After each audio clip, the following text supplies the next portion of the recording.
Dr. Eva Horvath, and this is part of the BocaPhysics series on electromagnetism. In today's video, I'm going to be discussing dielectrics. Up until now, in this series, we've been talking about conductors and specified charge distributions, and we've been calculating things like the electrostatic potential and the electric field. So just as a reminder,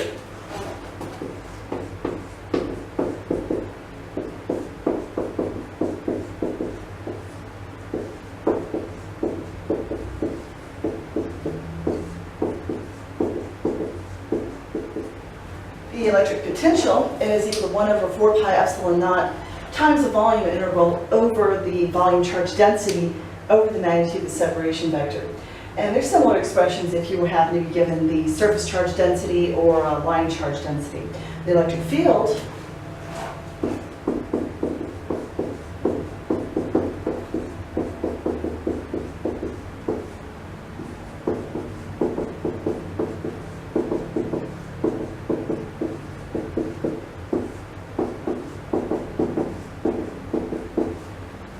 is given by 1 over 4 pi epsilon naught times the volume integral of the volume charge density times the separation vector over the magnitude of the separation vector cubed. And again, with similar expressions if you happen to be given a surface charge density or a line charge density. So regarding the conductors, what's the salient feature about those? Well, you have electrons that are free to roam throughout the material. And we were given charge distributions as well, where you just assume, well, you got so much positive charge distributed this way, so much negative, or so much negative charge. Now we're going to be looking at materials called dielectrics, and essentially they're insulators. And what that means, of course, is that the electrons are tightly bound to the atoms. They're not free to roam throughout the material. However, just because they're tightly bound doesn't mean they aren't affected by an external applied electric field. So in other words, if you were to apply an electric field to some dielectric medium, what's going to happen is that the positive charges are going to be pushed in one direction and the negative charges are going to be pulled in the opposite direction. So the thing of it is that even though you might have a neutral medium, you've got overall zero charge throughout the whole medium, because of that displacements in the positive and negative charges with respect to each other, that's going to give rise to an electric field inside and also outside the medium as well. And that is actually called polarization.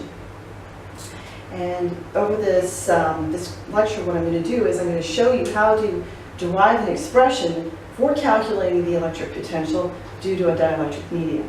Okay?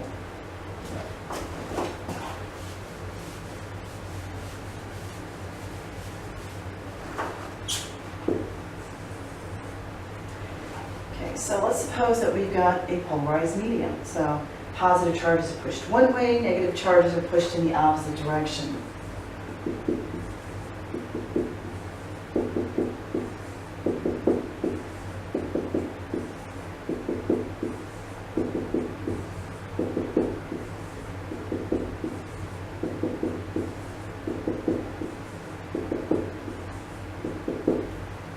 So I'm going to imagine that my dielectric medium is partitioned into smaller volume elements. In fact, we'll assume that these volume elements are very small and compared with the size of the medium as a whole. However, each of these little cells might contain a bunch of molecules, okay?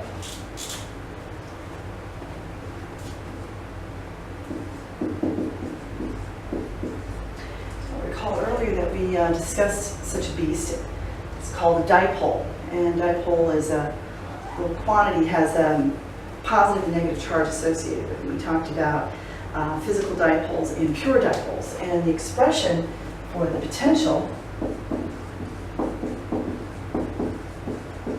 due to a pure dipole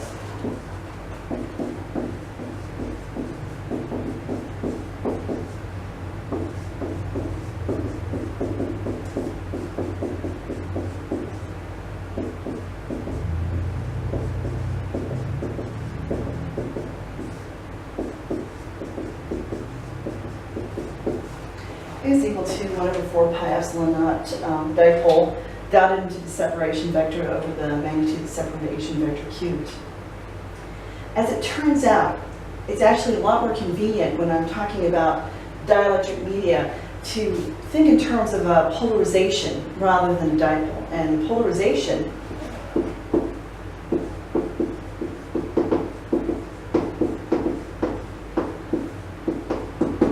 is designated by capital letter P, and that's equal to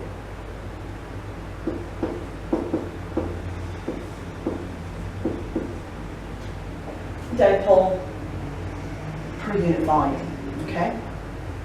So really, in order to be able to come up with a, be able to define polarization at a specific point, I really need to take this volume element to be very, very small with respect to, rather with regards to macroscopic problem, okay? So I'm going to go ahead and write down an expression for a particular volume element. The potential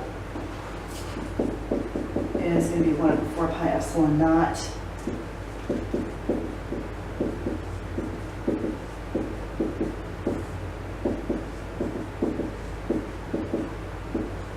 and basically the only difference between this expression and this one, I put a little delta out front to indicate we're talking about a specific volume element out of this whole material as opposed to just one particular dipole, okay? And I'm muddling the difference, or the distinction rather, a little bit between a pure dipole and a physical dipole, which we discussed in a previous lecture. I'm going to go ahead and replace this delta P with the polarization.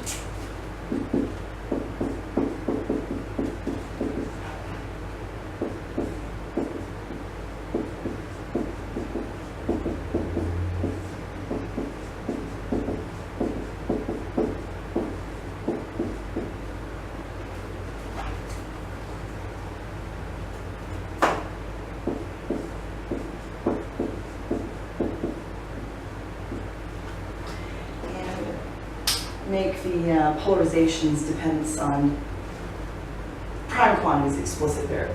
And so basically all I did was replace this delta P with the polarization times the volume element. Okay, so that's for one volume element, but I want to know what the potential is due to all of this. So what do? I integrate.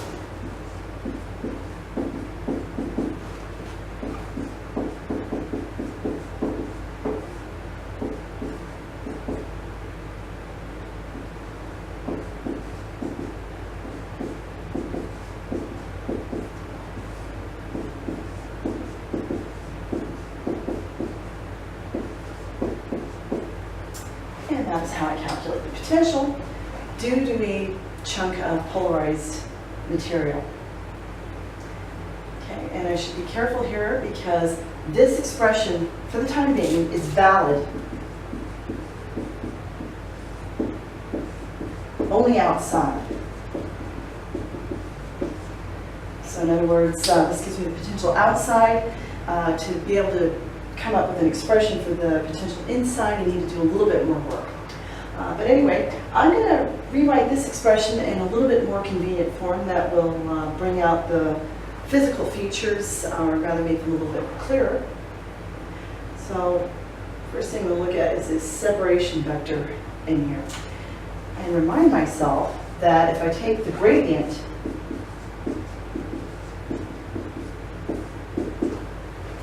of 1 over the magnitude of the separation vector, that's just going to give me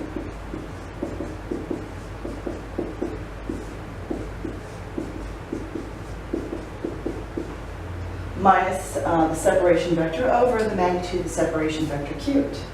Okay? But as it turns out, for my present purposes, it's actually more convenient to take the gradient with respect to prime coordinates as opposed to the n prime. So that means I can just drop the minus sign there as long as I put a prime there where the prime indicates that we're taking the gradient with respect to prime coordinates.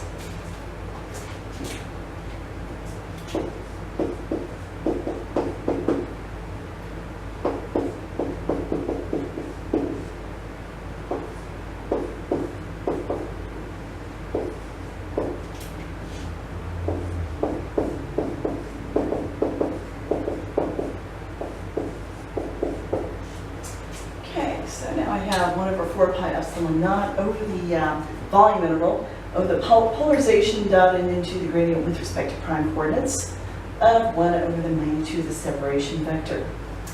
I'm going to use the vector identity to rewrite this integrand.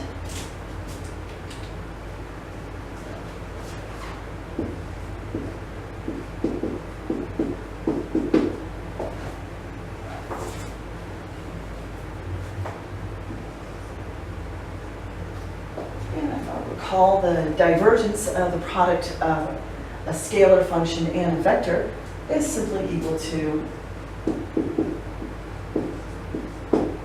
the vector dotted into the gradient of the scalar plus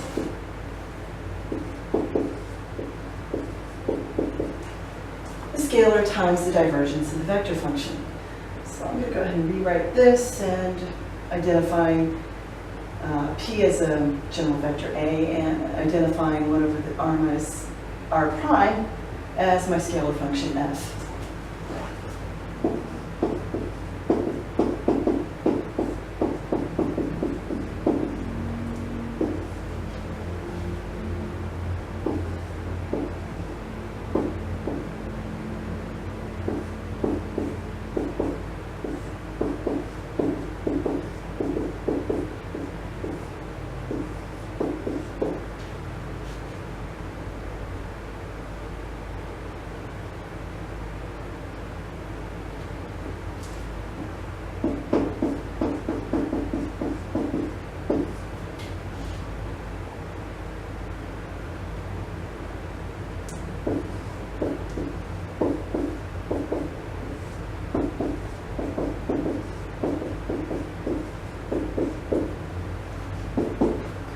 And now I have 2 terms. I have 1 over 4 pi epsilon naught times the volume integral of the divergence with respect to prime coordinates of my polarization vector over r minus r prime. Of course, remember, polarization vector is a function of r prime.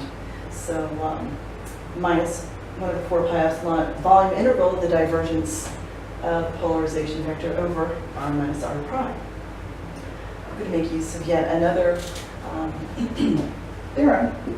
And that tells me that I can replace the volume integral of the divergence of a vector with the surface integral divergence here. So that's 1 over 4 pi epsilon naught.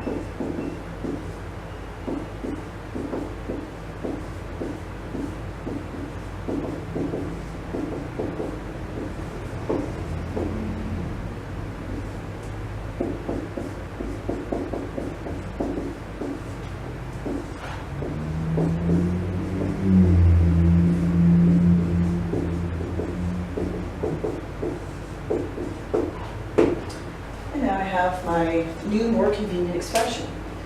The potential due to a dielectric medium externally is 1 over 4 pi epsilon naught surface integral of the dot product of the polarization and the normal vector over r minus r prime minus 1 over 4 pi epsilon naught volume integral over the divergence of the polarization over r minus r prime.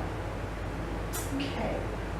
So if I look at these 2 forms, they should look very familiar. They're very much like the expressions that we were using to calculate the potential due to a specified charge distribution or due to a charge-bearing conductor. And if I look at this, P dot n,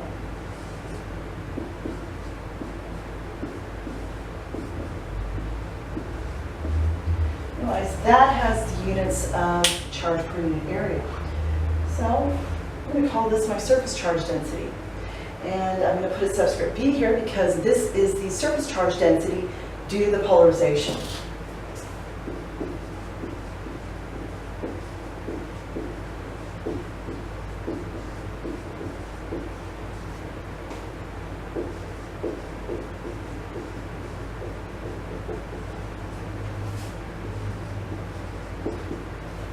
In my second term, I notice that, again, this form looks very familiar.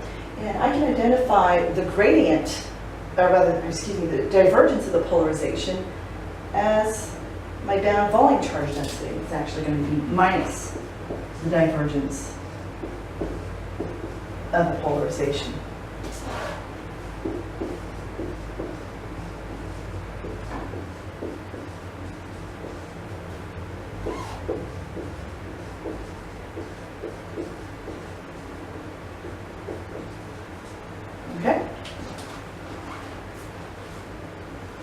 that's my rigorous derivation of bound charge densities, both surface and volume.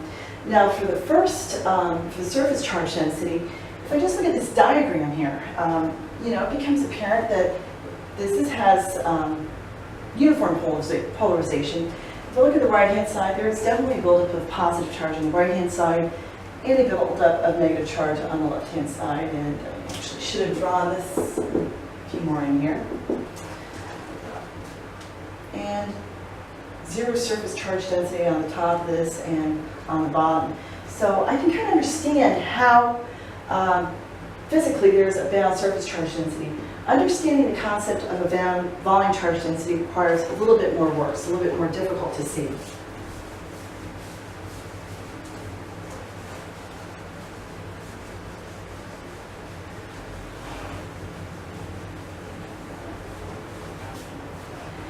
Basically what I want to see is if I've got a non-uniform polarization, that there is actually a buildup of excess charge within a volume element. So here's how you proceed.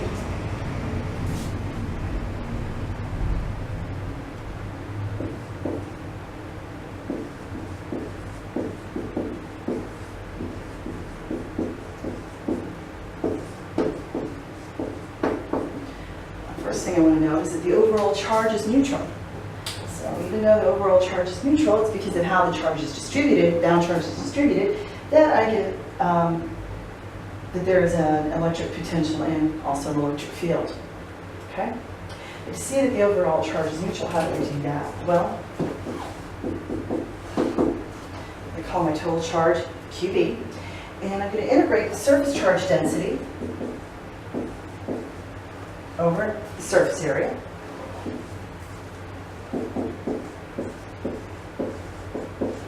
And I'm going to integrate the volume charge density over the whole volume.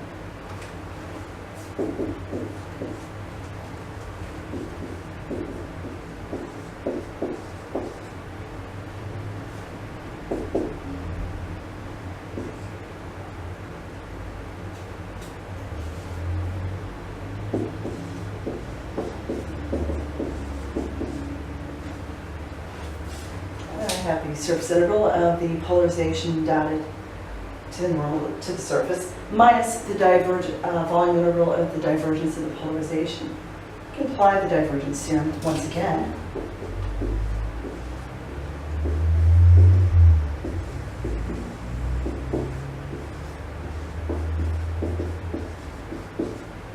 And therefore, total charge vanishes.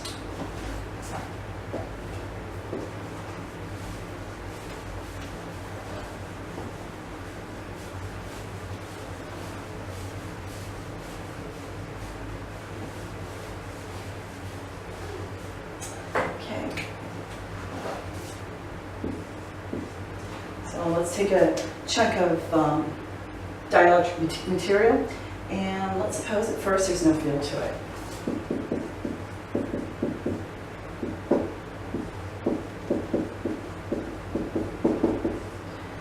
First thing I know is total charge has to vanish. So I'm going to write this as two volume charge densities, plus, of course, indicating positive charge and negative, indicating negative charge. Basically, I'm going to figure out how much, how does the volume element change when I displace positive charge and displace a negative charge? So essentially, the amount of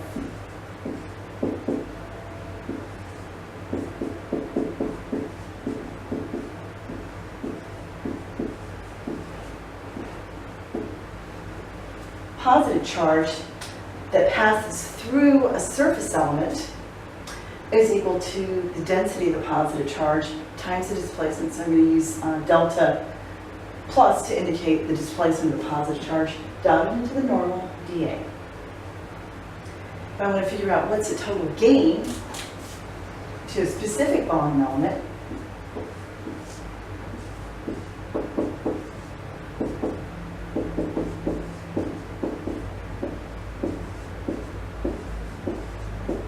integrate over the surface area of that volume element. Now likewise, the negative charge is also being displaced.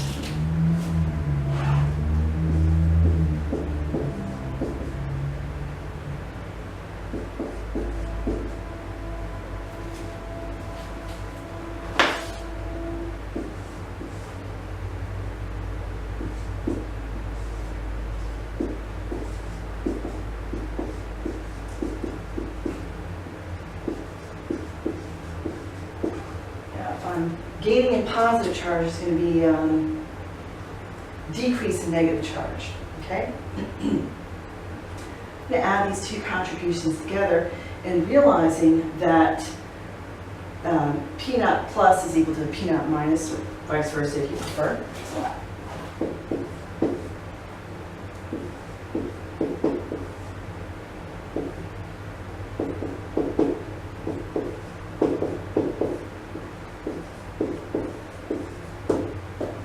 And I'm going to leave off the arguments here to save myself a little bit of writing.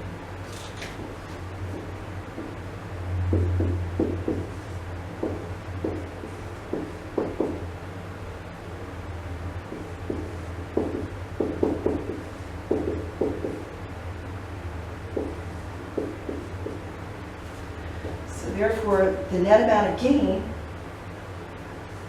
is equal to the divergence, or minus the divergence rather, of the positive volume charge density times the displacement. But basically, that's what we've been calling polarization. So that's how on physical grounds you can see that if you happen to have a non-uniform polarization, there is going to be a buildup of positive bound charges in certain regions and certain volume elements. And also there would be a buildup of negative charges in certain regions of the material, okay?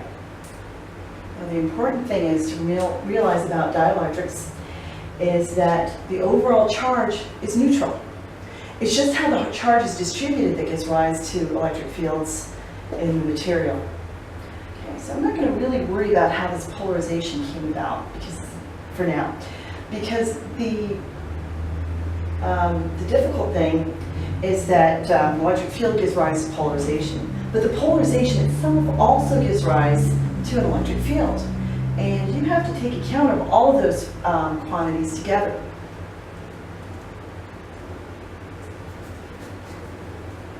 And it's also true, I mean, we've just been talking about dielectric material by itself, but you can have embedded free charge in there as well.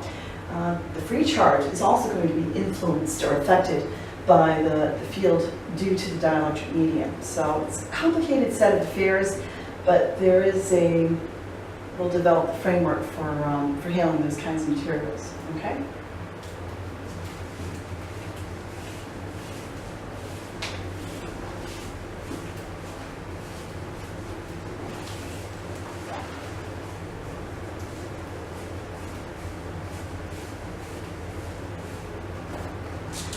Let's do a few problems.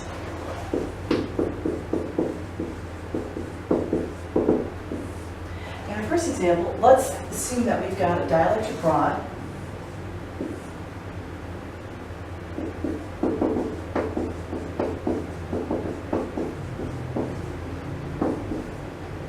And it has polarization parallel to its axis.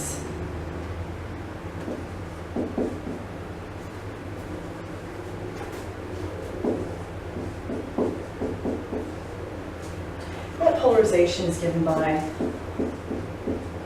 ax squared plus b in the x direction. We'll assume that the length of this rod is L, and we'll assume that its length, or rather its cross-sectional area is A.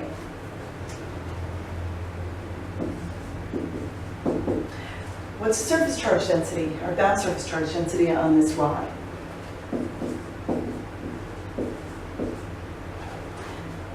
Bound surface charge density is just the dot product of the polarization and the normal. So it's in the x direction this way. So that means on the cylindrical surface, bound surface charge density is 0.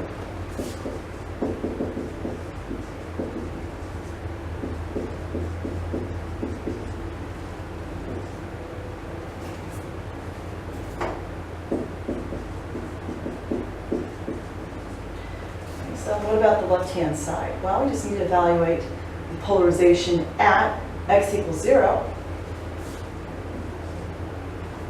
And that's going to be in the normal is going to be pointing in the minus x direction, so that in fact is going to be equal to minus b. Now on the right-hand side, we're evaluating the polarization at x equals L. So that gives me AL squared plus B, and that's on the right end. Now I see that the polarization depends on x, so therefore,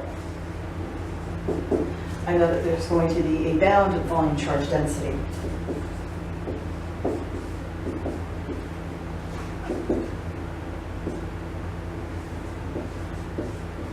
And that's equal to minus 2ax.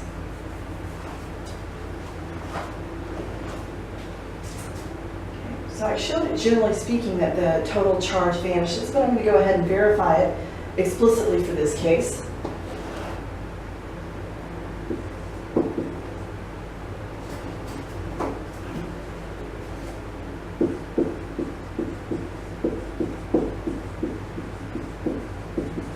So I look at the charge on the surface.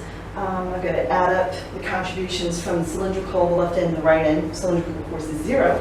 But on the left-hand side, I have minus B, and times capital A, where area is the area. And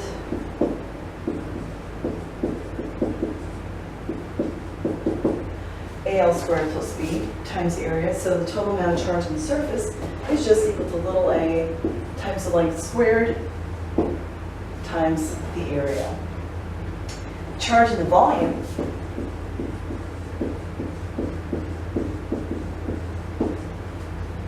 I have to write down an integral here.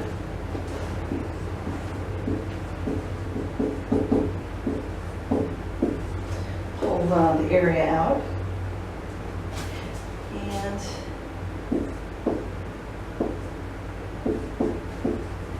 here you're going to integrate from 0 to L.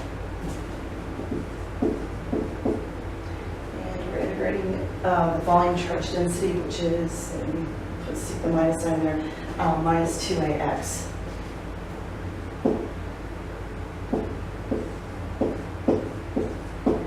And that's equal to minus L squared times A.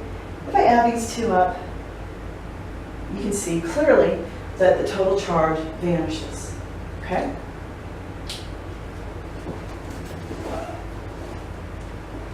I'll just leave it up there for one more minute or a few seconds. Okay?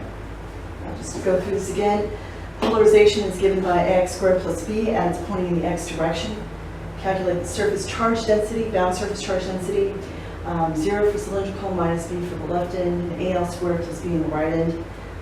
Volume bound volume charge density rather is minus divergence of the polarization, and that's equal to minus 2ax. So if I calculate the total charge on the surface, essentially, these are all constants. I need to integrate anything here other than just multiply this by area. So, because technically speaking, I am integrating, but really it's just a multiplication here.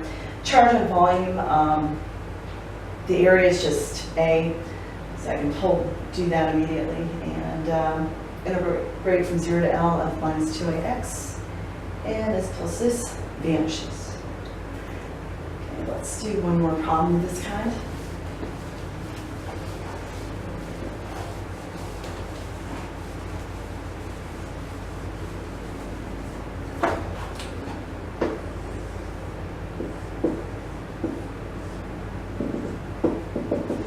Suppose we've got a dielectric cube.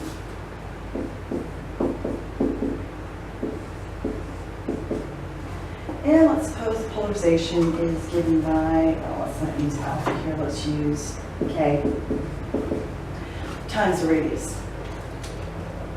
And we'll assume that this cube is centered at the origin.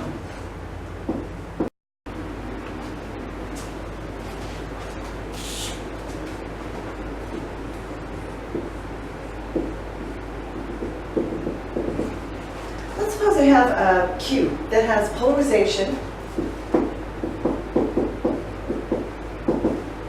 P is equal to K, where K is some constant, times R. I want to figure out what is the bound surface charge density on each of the surfaces, and I also want to figure out what the bound volume charge density is as well. I'm going to assume that the edge length of this cube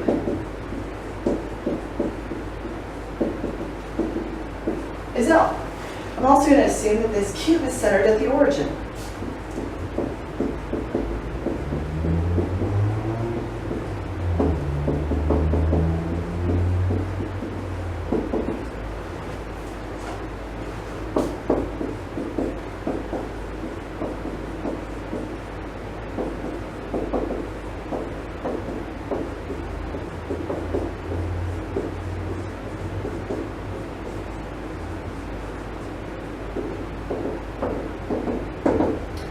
So we're going to investigate top, bottom, right, left, and front and back. So let's consider the top first. Bound surface charge density is equal to the dot product of the polarization and the normal to the surface. In this case, the normal to the surface is just in the z direction.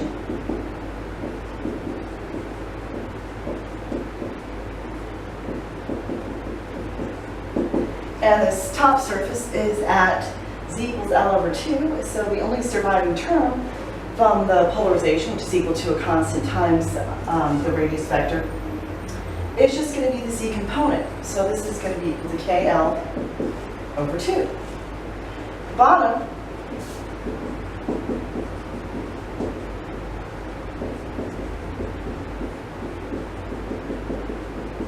will be similar in form, only the normal to the bottom is now going to be minus z caret. Z is pointing downwards, or rather I should say the normal is pointing downwards, and we're evaluating that at z equals minus L over 2. So therefore, minus times a minus, which is just K over 2. Following the same reasoning, we can calculate the right, left, front, and back, and in each case,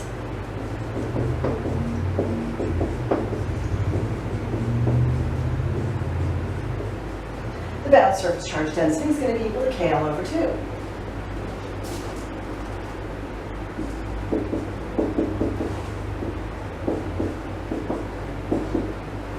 The bound volume charge density is going to be equal to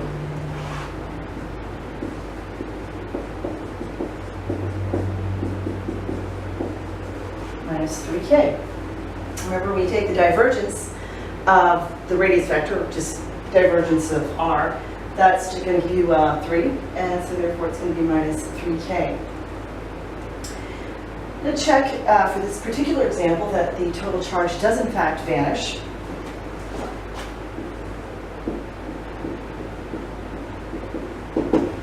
Total amount of charge we have on the surface, well, we just sum up the contribution from each of the 6 sides, and realizing that the area of each side is going to be equal to L squared.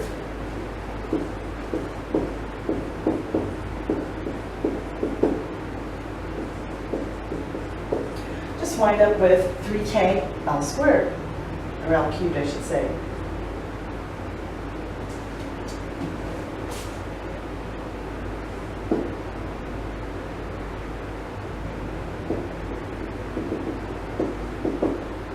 Now the total amount of charge inside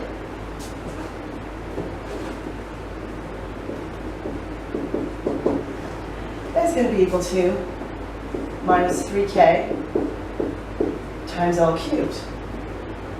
Bound volume charge density is the same no matter where you go within the cube. So volume of the cube is just L cubed, so it's minus 3KL cubed. If we add 3KL cubed minus 3KL cubed, that equals to 0. So the total amount of charge, once again, vanishes. And remember, when you have polarized materials or dielectrics, the total amount of charge associated with that is going to vanish. We have charge neutrality. You could, of course, have free charge or embedded charge in this, but right now we're just dealing with polarized material. We'll get to some of those other problems a little bit later on. Okay? I'm going to work one more problem.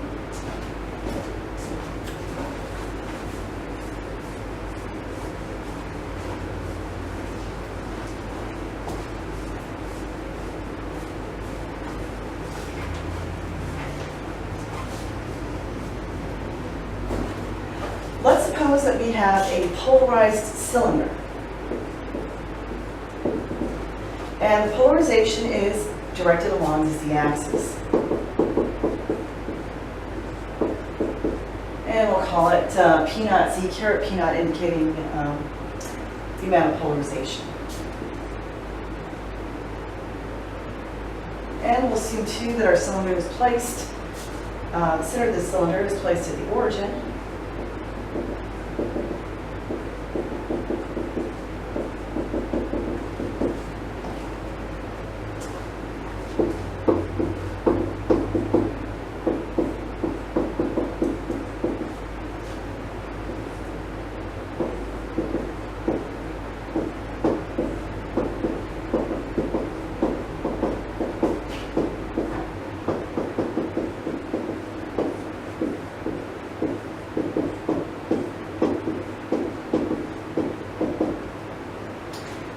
Potential due to polarized matter is equal to 1/4 pi epsilon naught times the surface integral of the bound surface charge density over the magnitude of the separation vector plus 1/4 pi epsilon naught times the volume integral over the bound volume charge density over the magnitude of the separation vector. So first order of business is to figure out what kind of charge density do we have.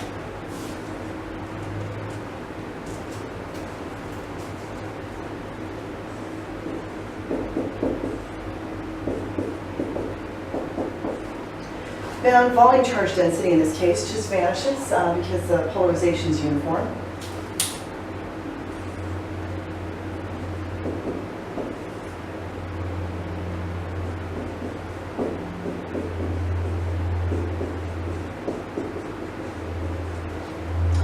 Bound surface charge density, if we look at the charge that might exist on the surface of the cylinder, on the sides, we see that that vanishes because the normal to the cylinder is going to be in the radial direction, and yet our polarization is in the z direction. So we have essentially z caret dot s caret, so that vanishes. Now at the top, we're just going to evaluate that at p naught, or rather at z equals L over 2, and that's just going to be equal to p naught. On the bottom, the normal to the surface is now going to be pointing in the negative z direction, so that's equal to minus p naught. This term goes to 0, and we just need to worry about the contributions from the tops and the bottoms. So.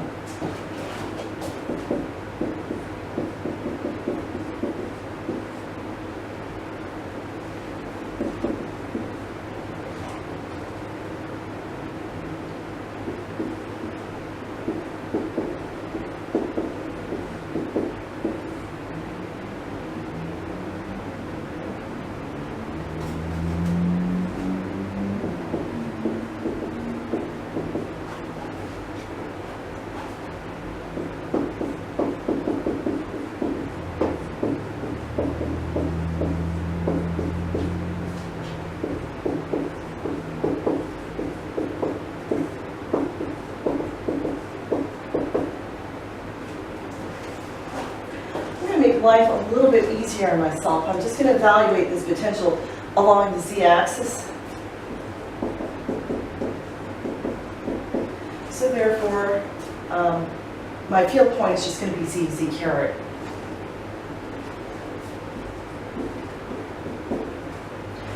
The source point, however, I can't drop out any terms.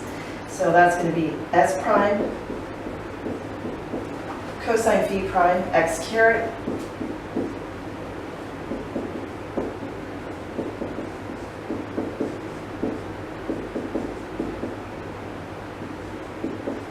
plus s prime s sine phi prime y caret plus z prime z caret. I'm just going to leave it as z prime for the time being.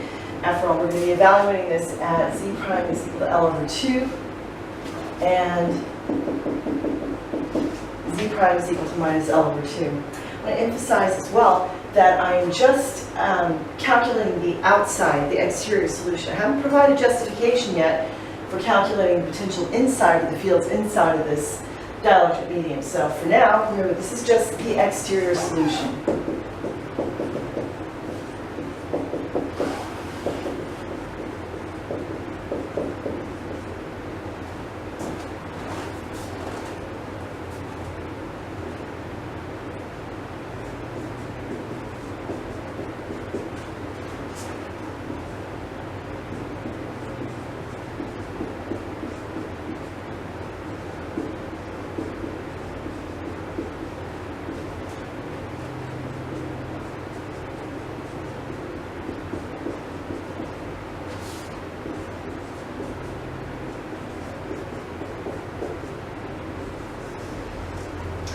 I'm going to take the magnitude of that, of course, is going to give us the square root of the sum of the squares.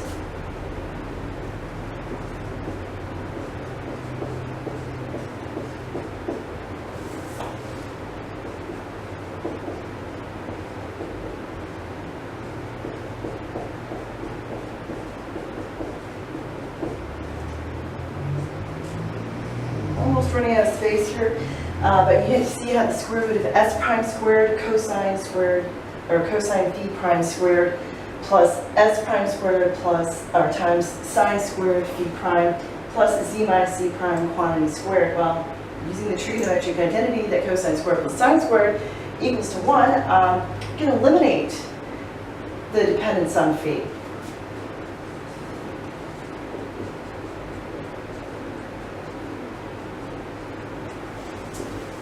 That actually makes sense. After all, we haven't, there is no phi dependence as far as the charge density goes, so you wouldn't expect any phi to show up in this denominator here. So this will make one of the integrals nice and straightforward to handle.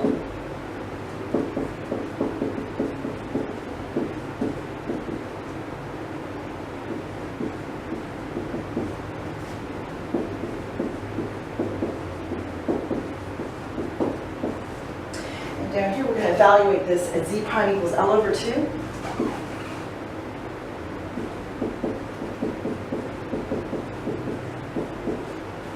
So therefore, my separation vector in this interval is equal to square root of s prime squared plus z minus L over 2 quantity squared.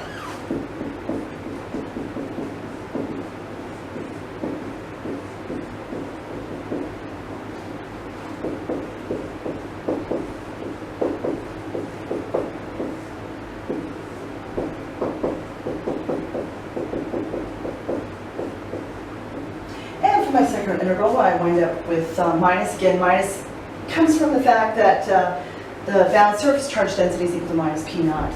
It's minus 1 over 4 pi epsilon naught, integral from 0 to r, 0 to the radius of the cylinder, 0 to 2 pi, all the way around. And the separation vector in this case is going to be square root of s prime squared plus z plus L over 2 quantity squared. So there's no phi dependence in the denominator, there's no phi dependence in the numerator. So the integral is just going to give us 2 pi.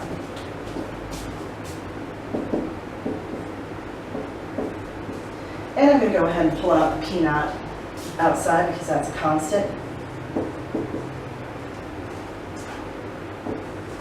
And I'm just going to go ahead and pull this out of the brackets so I don't have to keep rewriting factors.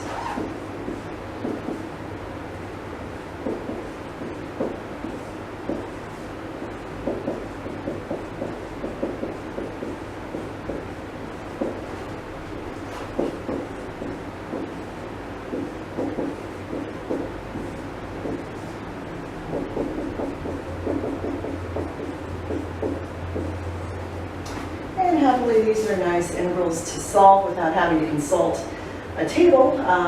Essentially, we'll just get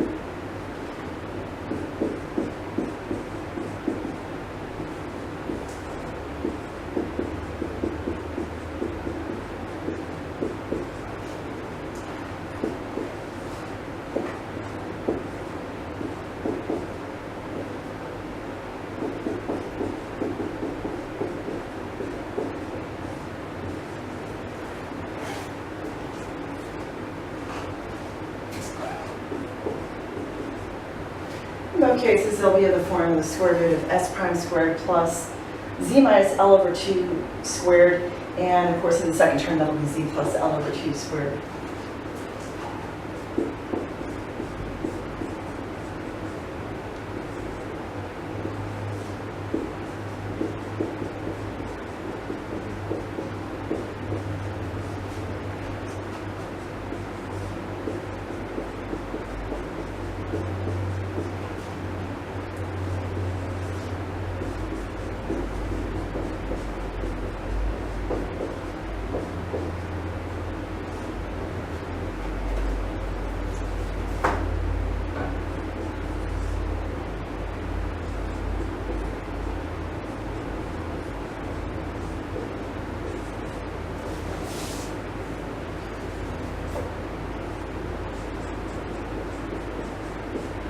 And I really have run out of room now. So anyway, that's your final result. Well, I'm going to leave it in this form.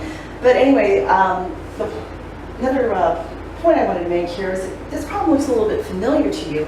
It should. When we were talking about, first talking about calculating the potential, we used an integral that was basically had exactly the same formula, only we were considering either charge distributions or conductors or whatever. And there's a problem where you had to calculate the potential due to a charge disk, okay? So basically what this problem is with our dielectric, we've got a charge disk at z equals L over 2 and a charge disk at z equals minus L over 2.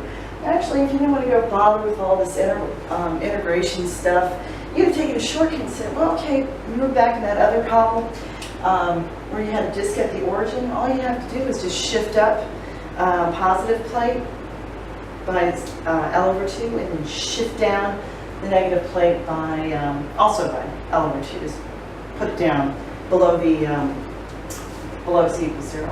Okay? And remember, this is the exterior solution. So I'll just step out of the way for a minute so you can take it all in.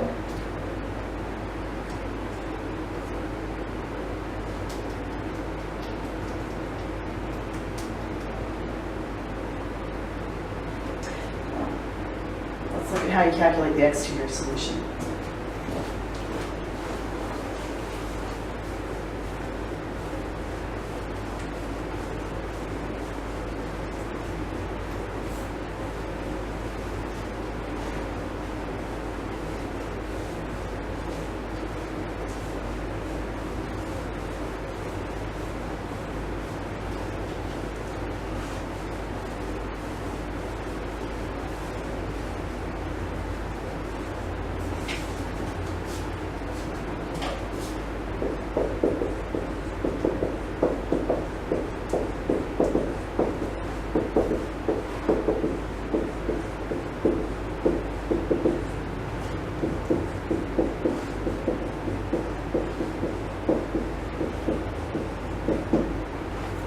Next, we move on to answering the question, how is the field inside of a dielectric calculated?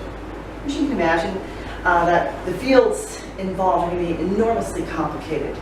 And you've got all these positive charges, all these negative charges exerting forces on each other. And you try to tackle this problem at the microscopic scale, you're going to wind up with an intractably difficult problem. Say it's just about near impossible to figure out what the field is going to be. So what do? Just go ahead and go home, like you're already home or in your dorm room. Just give up, let's go and move on to something else. No, you don't have to worry about that, because the fact of the matter is, what we're concerned with is not the microscopic fields. They're too complicated. I mean, and can't really say that you'd really come up with anything of physical meaning if you're talking about that scale, trying to evaluate it using the framework we've established here. No, the answer is that we are concerned with the macroscopic field. So basically, we're kind of interested in the average of all those quantities. So where do we begin? Well, a good place to begin is with something that you know has to hold, whether you're talking about a vacuum or a dielectric medium. And that is that the electrostatic field is conservative.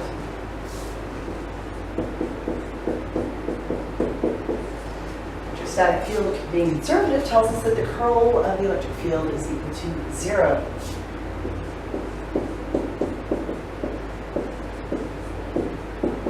That is the same thing as saying that if I take the line integral of the electric field around a closed path, that must also vanish. Okay, so let's say we go dielectric.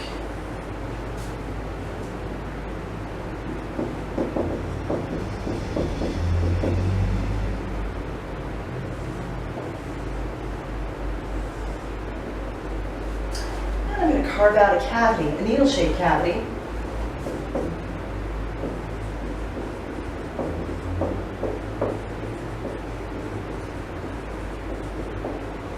And yes, it looks more like a cylinder, but you need to see what I'm writing. So anyway, just use your imagination here. This is a needle-shaped cavity. and I'm going to take a line interval. And part of that line interval is going to go inside the cavity, and part of it's going to be inside the dielectric medium.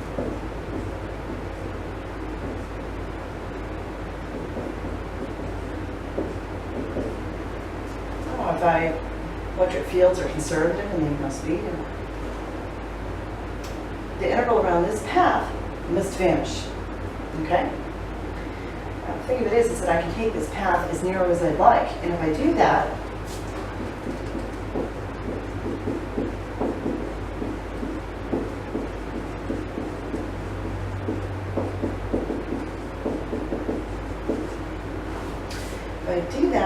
the contributions from A to B and C to D are going to be negligible.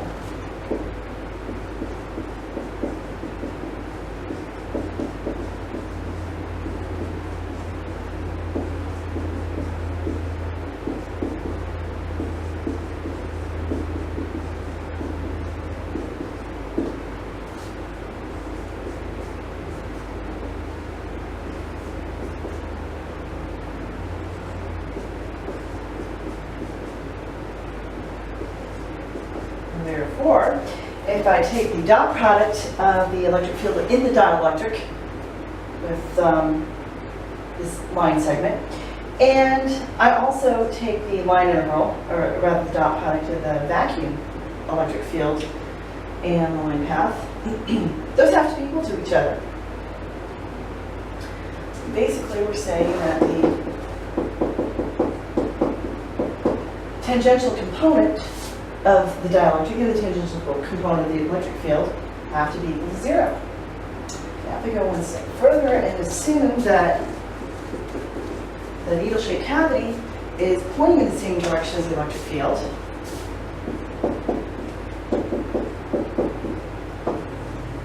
and that tells me that the electric field inside the dielectric is the same thing as the electric field inside the vacuum. In this case, we're going to treat the electric field in the vacuum as our external field. So basically that's pretty much what we were doing before. We were calculating the field, or actually in the example I worked, we're just calculating potential, but essentially this is the external field here that you're dealing with, which we already know how to handle. So we're not quite there yet. The potential is what I'm going to calculate first, and 1 over 4 pi epsilon naught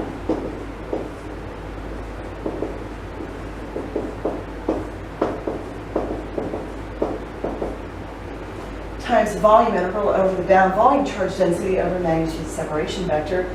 And the question is, where are we evaluating it? Well, we're going to evaluate this contribution solely due to the dielectrics. So V naught is this whole volume. V1 is the volume of the cavity that we've carved out.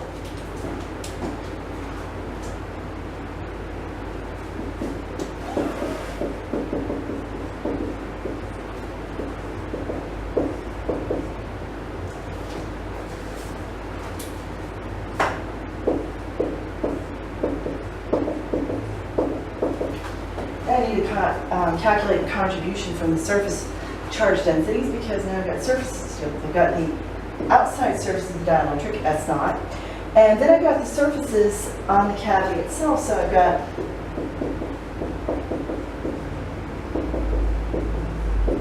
the contribution from the left-hand side, SL, the contribution from the right-hand side, SR, and the contribution from the cylinder, SCil.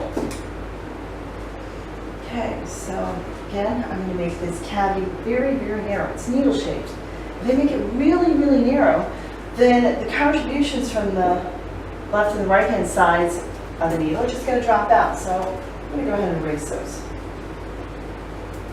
Now I've got the surface of the dielectric itself and the surfaces, the cylindrical side. So in other words, this part along here. Now, how can I justify getting rid of that? Well, the answer is that if I assume that the medium I'm dealing with is isotropic,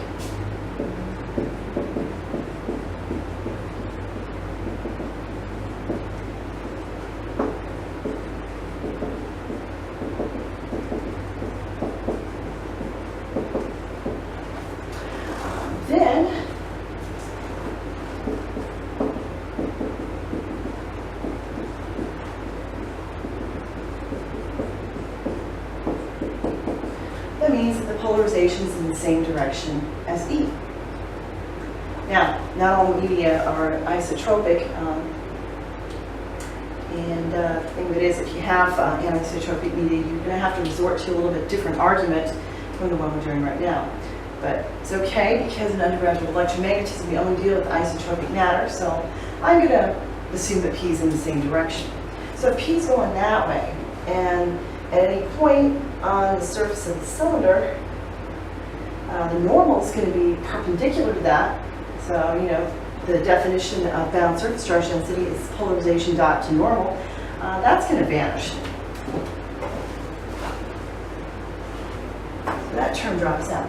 So this is almost like the expression that we came up with for calculating the external potential. One last remainder is this V naught minus V1 term. How do I handle that? Well, the answer is, again, if I make my volume of the cavity very, very narrow, then that term won't contribute anything. Now, you might have an objection saying, wait a second, what happens if your field point is the same, is at your source point? So in other words, what if you take, for instance, the limit of r minus r prime going to 0? Well, wait a second, you might have a little bit of a problem there. However, recall that the volume around such a point is actually a higher order 0 than this one gives. So in fact, you're not going to have anything blow up. If I just say, well, I'm going to make my needle very, very narrow, then essentially we're just calculating the volume of the whole dielectric. So again, that we're assuming that the cavity in which you're calculating the external electric field is very, very narrow. Okay? And arguments presented figured out that the electric field in the dielectric is basically the same thing as in the vacuum. And we had to make a few assumptions. In other words, that polarization is the same direction as E. But with all that in mind, we wind up with an expression for the potential. And it's the same as we used before when we were calculating the potential externally. Okay? This is very useful if you happen to know the polarization as a function of position. That won't always be the case, and we'll get to different kinds of problems in the future. Okay? And also, generally speaking,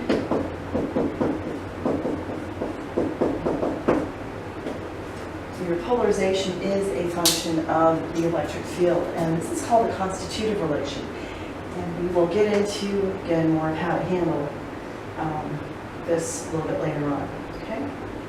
But I do want to do one example, and actually before I do that, I might as well go ahead and write down what the electric field is.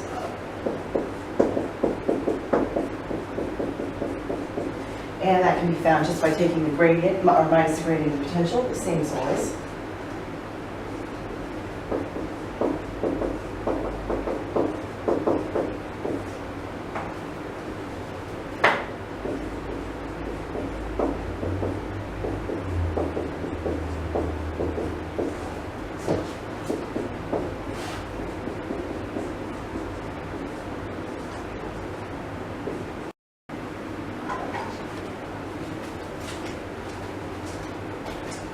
What are my boundary conditions?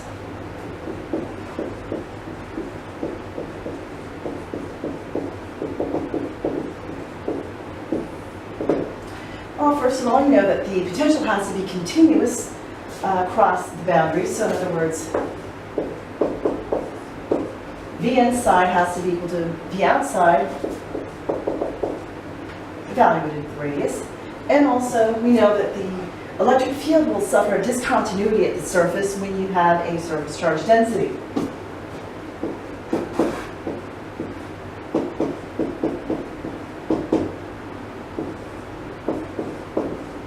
In particular, it's the normal component that suffers the discontinuity. So E greater than normal component minus E less than normal component is equal to the surface charge density over epsilon naught. And since we are specifically talking about bound charge density, I'm going to put a B subscript there.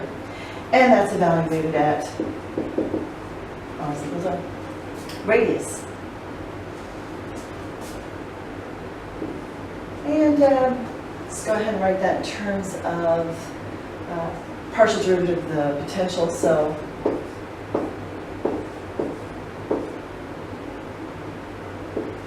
we have partial derivative of the potential outside. Maybe move it on the next line so I have a little bit more room.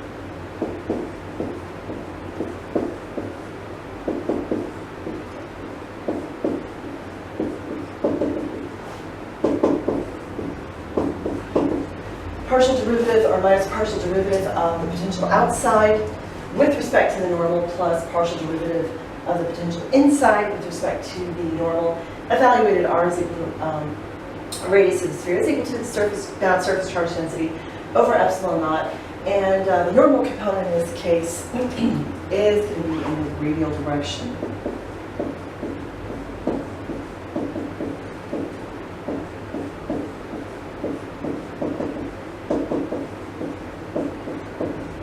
And remember, the reason why we have the minus signs are flipped around on the left-hand side is because the electric field is equal to minus the gradient of potential. Okay. Now, how we proceeded before is you made an expansion, and since we're talking about a system that has spherical symmetry, we expanded in Legendre polynomials.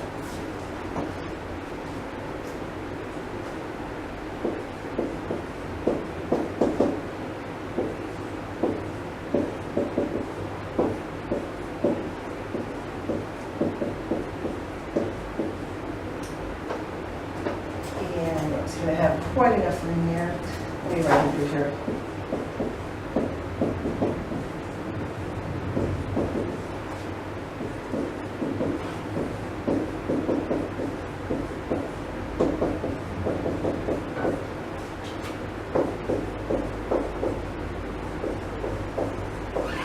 And the potential can be expanded as summation L equals 0 to infinity. Generally speaking, linear combination of AL, some coefficients A sub L, times R to the L plus B sub L times R to the minus L plus 1 power, and all times the Legendre polynomial PL cosine theta. And yes, one of the unfortunate things in physics, we don't have enough characters in the alphabet. P, of course, represents polarization, but we have P representing Legendre polynomials as well. So just keep that clear that this means polarization and that is just a mathematical function, okay? Well, one other thing we need to take into consideration as well is that your solution must remain finite when you're talking about the interior solution or the exterior solution. So in the inside,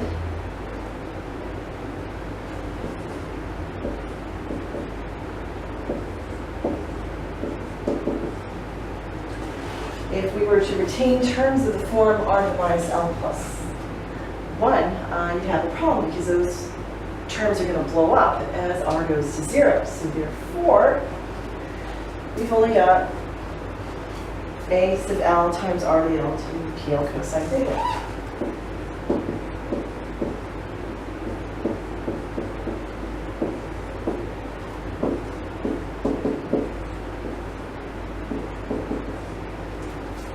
And for a greater solution, similarly, we have to have the solution remain finite as R approaches infinity. So therefore, we cannot have any terms of the first kind for the exterior solution. We're only going to have terms of the second kind.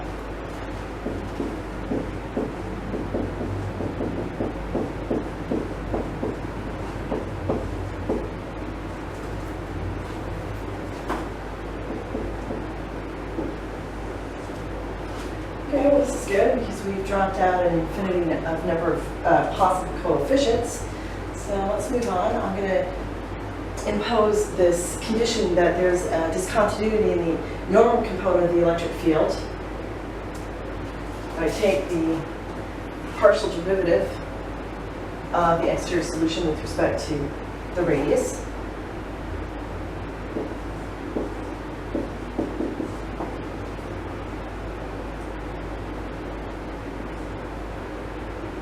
We'll have minus L plus 1, so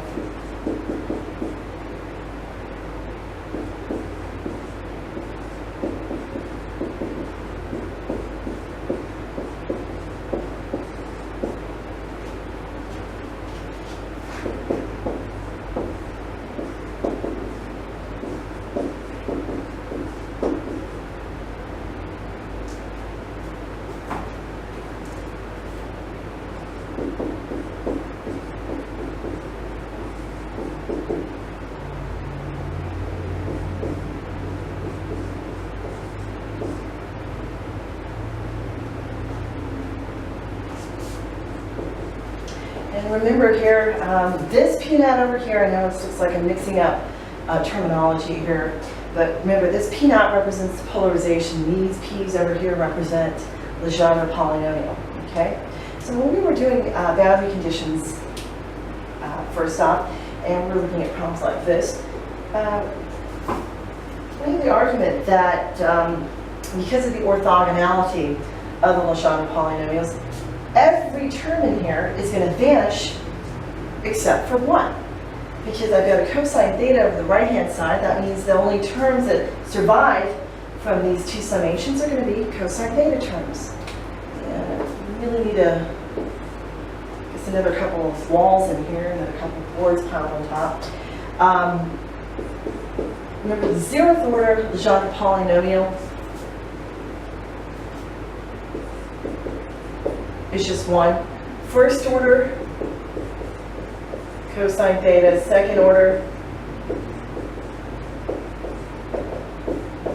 3 cosine squared theta minus 1 over 2, and so forth. So only the L equals 1 term is going to survive from these summations. So now I really have gotten rid of everything except for 2 coefficients. So L equals 1. L equals 1 terms survive. Everything else vanishes.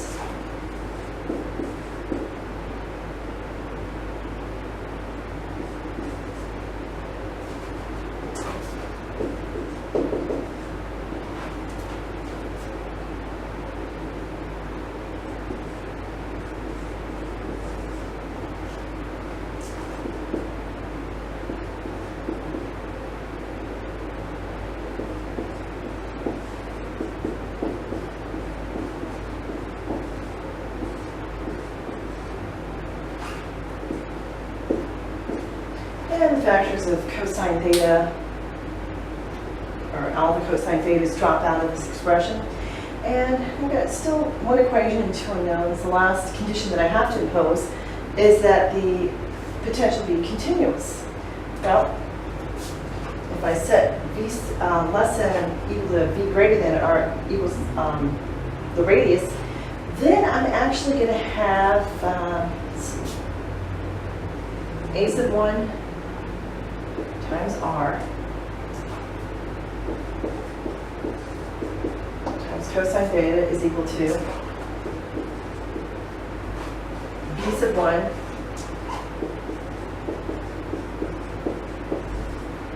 times r to the minus 2 times cosine theta. So basically,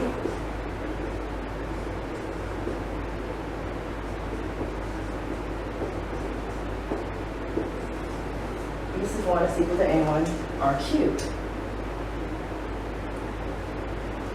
I've got 2 equations, 2 unknowns, and I will have to erase this.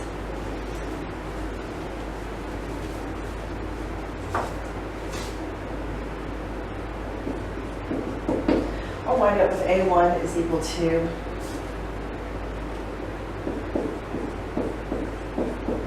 p naught, where p naught represents the polarization, over 3 epsilon naught, and b1 is equal to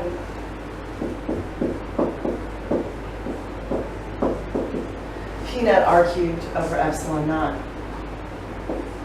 So therefore, the interior solution is equal to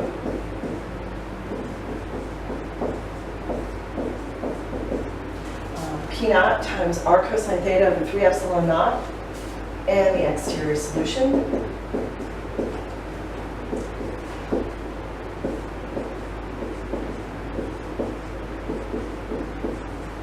is equal to p naught radius cubed times cosine theta over 3 epsilon naught r squared. And you can see that at r equals radius, this is continuous. Verify that the electric field has a surface charge density. Well, you have to go backwards and go through the steps, and you can do that again if you'd like. The interesting thing, I should say another interesting feature, is if we calculate the electric field inside, and if I do that, it's actually convenient to write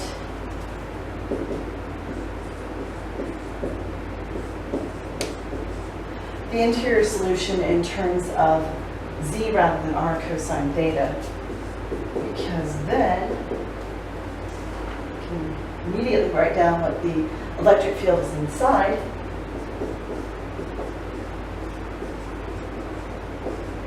That is equal to minus P naught times c caret over 3 epsilon naught. Well, that's just basically our polarization. Well, interestingly enough, the electric field is uniform inside of the sphere. And again, we are able to calculate the solution inside and out because we justified using that expression for the potential, and basically we got all the tools that were developed before when we were just dealing with conductors and free charges. Okay?